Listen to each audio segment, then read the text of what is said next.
Undulating sky melted into the landscape.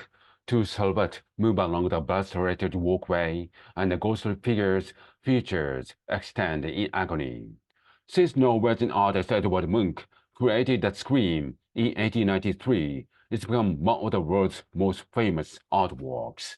But why has its cry traveled so far and endured so long?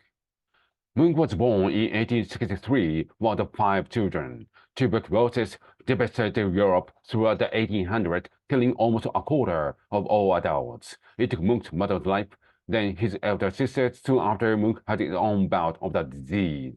Another of his sisters experienced mental illness and lived much more life in the institution. Meanwhile, Munch flitted in and out of school due to illness, often spending a days at home drawing and listening to ominous stories his father read aloud. A devout Brethren, his father considered Munch's artistic ambition unholy. I inherited the seed of madness, Munch wrote. The angels of fear, sorrow, and death stood by my side since the day I was born.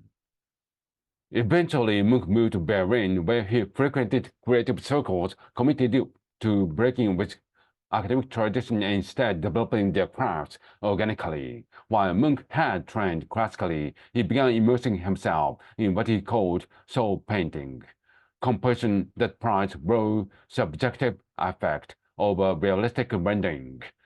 It's not the chair that should be painted, he wrote, but what the person had felt at the sight of it.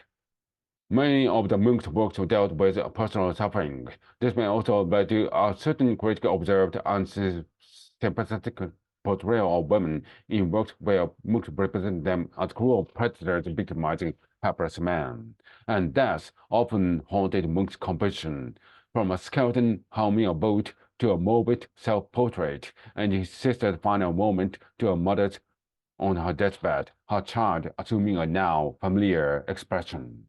Munch's art generated controversy, some critics characterizing him as absolutely demented, but also drew acclaim, and what would become his most famous work was just around the corner.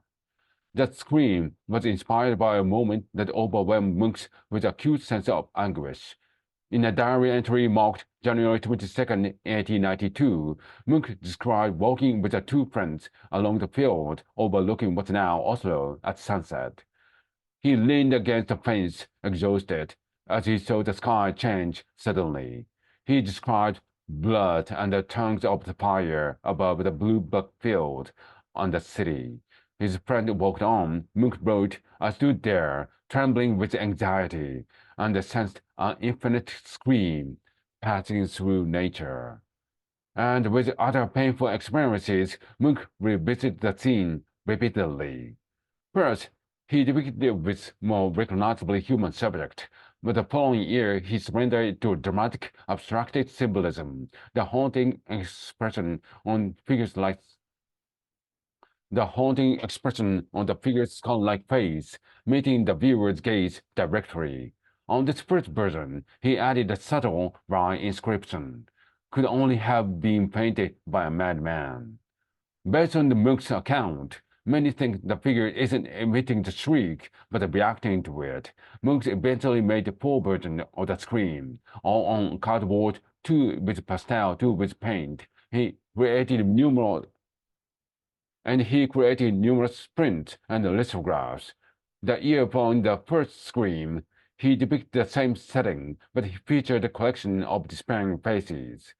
In late 1893, Munch premiered The Scream as a solo exhibit in Berlin. The artwork bold composition helped fuel the expressionist movement, which likewise emphasized stark psychological states, mapping the emotional contours and World War I and beyond. The Scream continued its crescendo. When it entered the public domain in the mid-1900s, new rendition and reproduction bolstered its fame. It featured a popular film during the 1990s, and the voice-painted version of The Scream was stolen and recovered in separate heists in 1994 and 2004.